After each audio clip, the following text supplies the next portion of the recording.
Muy buenas a todos, bienvenidos un día más al canal. Antes de meternos de lleno con la previa de la Real Sociedad Real Betis Balompié que se nos avecina este jueves en Anoeta para determinar quién pasa a las semifinales de la Copa del Rey, toca aquí en el canal un vídeo de los que tanto os gustan sobre noticias y sobre la actualidad del Betis. Vamos a hablar un poquito sobre la actualidad, como estoy comentando. Guido Rodríguez, que ha vuelto con la selección argentina, pero que a priori estará para el partido en San Sebastián. Ahora os comentaré cómo. Hablaremos sobre el mercado invierno y analizaremos un poquito, debatiremos también sobre el trabajo de Antonio Cordó, la lesión de Bravo, la renovación de Alex Moreno, Giovanni Lo Celso, que volvió a ser ofrecido del Betis, pero que al final ha acabado en el Villarreal, y más cositas interesantes sobre las últimas horas en clave verde y blanca. ¡Comenzamos!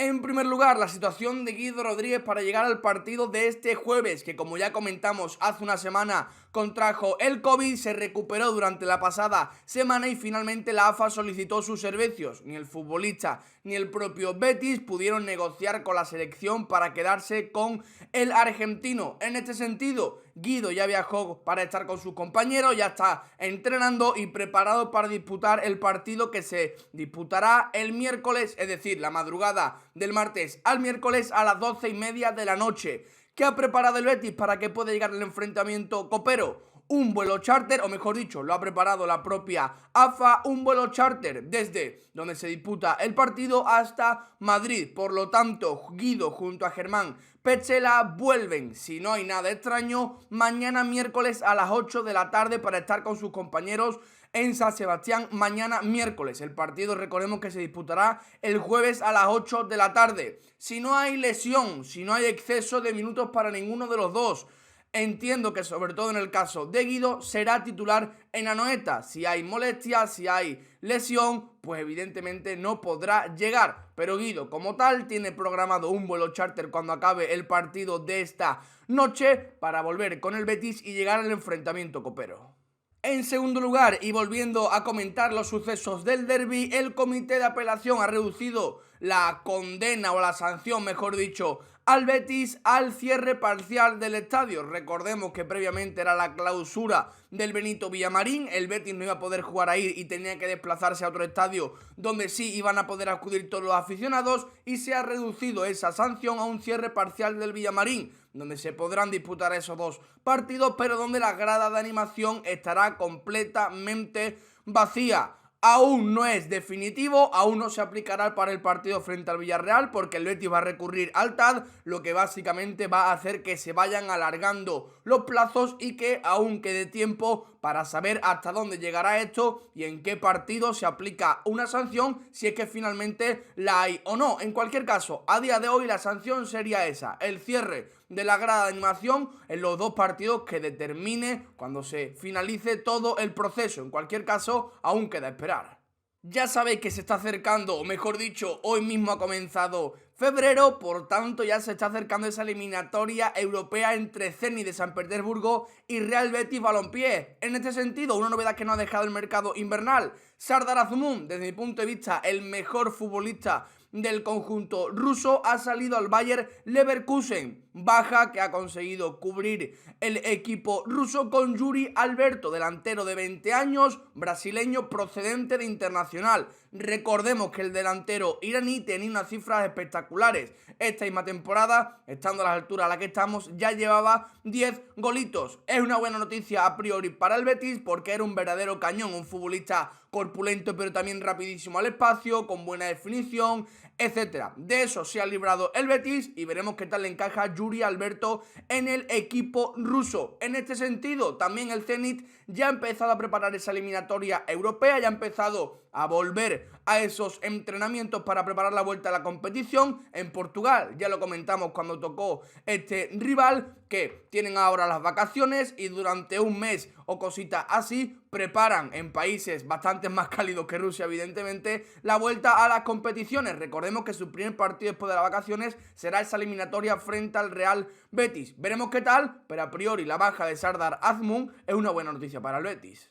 Más cositas sobre la actualidad verde y blanca. La primera es una mala noticia, porque Claudio Bravo se ha lesionado en uno de los partidos con la selección chilena, lesión en el gemelo, lesión muscular que veremos cuánto tiempo le tiene apartado de los terrenos de juego. En este sentido, justo después de finalizar el partido, viajó a Sevilla y ya está aquí para poder recuperarse y volver lo antes posible con el grupo. En segunda instancia, una buena noticia, la renovación del ex moreno por un año más, hasta 2025. Para mí realmente merecida, y recordemos que todas estas renovaciones están favoreciendo al límite salarial que a día de hoy está realmente justo del Real Betis Balompié. Alex Moreno comenzó muy bien su etapa verde y blanca, tuvo un 2020 realmente malo, se quedó muy corto, pero en el 2021 comenzó supliendo bien a Miranda y está haciendo un segundo tramo del año, un inicio de esta campaña 21-22 realmente positivo y se ha acabado convirtiendo en un futbolista clave. Por lo tanto, renovación muy merecida desde lo deportivo porque le viene muy bien al Betis, pero también desde lo económico por la situación actual y que ahora comentaremos con el tema mercado. Metiéndonos de lleno con el mercado de invierno, ya sabéis que solo se ha realizado una operación en el Betis, la salida de Robert cedido a la Unión Deportiva Las Palmas, y el resto de la plantilla se ha quedado completamente intacta, dejando a un lado, lógicamente, el tema de las renovaciones, que no han sido pocas entre los meses de diciembre y de enero. En este sentido, me paro aquí un poquito para dar mi opinión sobre el mercado. Para mí, una plantilla que está tercera no puede, entre comillas, necesitar refuerzos. Necesidad, me refiero a una urgencia, a un puesto que debe reforzar sí o sí. Hablamos sobre todo del puesto en el apartado de los titulares.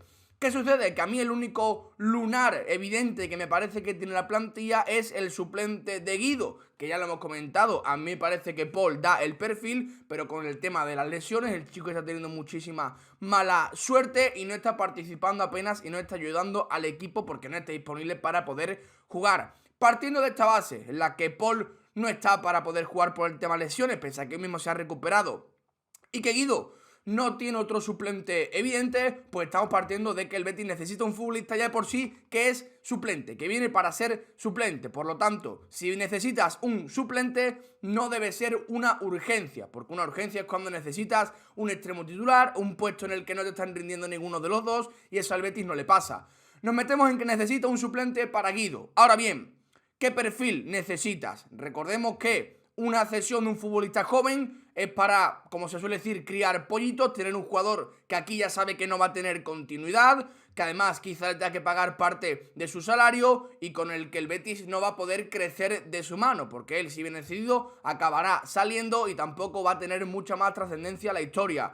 Un futbolista con más experiencia, ya nos vamos a un salario más alto, rara vez una cesión de un futbolista con más experiencia. Ahí el Betis, cuando se recupere Paul, va a tener a un pivote que necesita que evolucione como Paul, va a tener a un futbolista, como estamos comentando, imaginándolo, con experiencia, pero que no va a tener minutos, y a Guido Rodríguez, que es el titular indiscutible.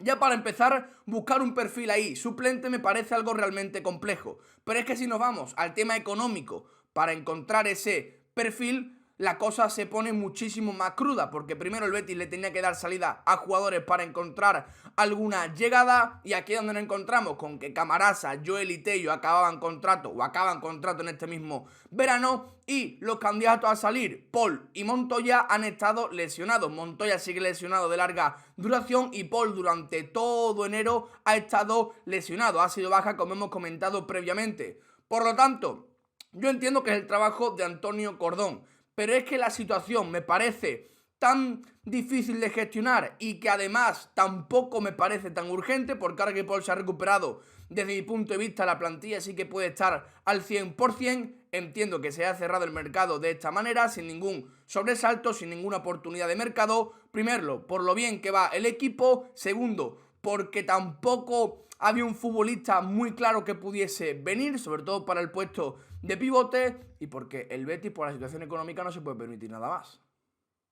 Para ir finalizando el vídeo, las últimas dos cositas. En primer lugar, Giovanni Lo Celso la semana pasada volvió a ser ofrecido al Betis. Volvió a ser ofrecido por su agente, que también hay que decir que lo ha ofrecido prácticamente a media Europa, pero ha acabado recalando en el Villarreal de Unai Emery. Lo hemos comentado antes, que oportunidad de mercado, las únicas dos que había eran Giovanni Lo Celso y Dani Ceballos. Lo Celso no ocupa la posición que realmente el Betis necesita, pese a que no era una mala oportunidad de mercado, pero entiendo que ahí Cordón no haya querido hacer un grandísimo esfuerzo y modificar demasiado la plantilla para un jugador que realmente el Betis a día de hoy no necesita. Además, necesitaba sobre todo darle salida a jugadores, y entre los que acaban contrato, los lesionados y cómo está todo el mercado, es evidente que no podía intentar aprovechar una oportunidad así. En cualquier caso, lo comentado, Lo Celso fue ofrecido al Betis, pero por la situación económica y por cómo está ahora mismo la plantilla conformada, el Betis no tuvo más remedio que no aprovecharla. En último lugar, Pepe Elías, periodista de Mundo Deportivo, como estáis viendo en pantalla, ha comentado en su Twitter que el Betis ya tiene cerrado un fichaje importante de cara a la temporada que viene, un jugador que vendrá con la carta de libertad, y además ha aclarado que no será Alex Fernández. Veremos si es Luis Felipe, veremos si es Fabricio Bustos, que parece que finalmente no ha firmado ni por Inter de Porto Alegre y tampoco ha firmado por River Plate, pero ahí queda la información. Yo no manejo nada al respecto, no sé qué jugador puede ser. Hay una serie de futbolistas que entrarían en ese perfil, que son fichajes importantes y que vendrían con la carta de libertad, pero ya veremos cuando vayan avanzando los meses y comiencen a sonar jugadores. Hasta aquí el vídeo de hoy. Yo entiendo, chicos, que al final el mercado de invierno ha resultado un poquito decepcionante, porque siempre se espera una cara nueva, siempre se espera algún movimiento, pero para darle salida a tantísimos jugadores hay que trabajar muchísimo, hay que realizar esfuerzos muy grandes, y además hay futbolistas que incluso ni siquiera quieren salir del club. Por lo tanto, ahí todo se magnifica, todo se multiplica y deja a Cordón en una situación verdaderamente compleja. ¿Había oportunidad de mercado? Con Lo Celso y con Ceballos sí, pero es que la situación económica del Betis a día de hoy no puede permitirse jugadores con este tipo de salarios. En el caso de Dani Ceballos hacía falta un par de renovaciones y la salida que comentamos también en el anterior vídeo, pero si los jugadores que tienen que salir o están lesionados o se niegan a salir, o incluso Cordón no les ha ofrecido buenos destinos, pues es evidente que al final ninguna cara nueva puede llegar al Betis. En cualquier caso, la plantilla está tercera. Pellegrini ha sido el entrenador o uno de los que más ha rotado en toda Europa, lo que al final deja a las claras que cuenta con prácticamente toda la plantilla. Veremos qué tal evoluciona todo esto, también los rumores de cara al mercado de verano, porque seguro que a partir de julio tendremos novedades. Hasta aquí el vídeo de hoy. Como siempre os digo, dejad un like si os ha gustado, suscribiros si no lo estáis y nos vemos en la próxima.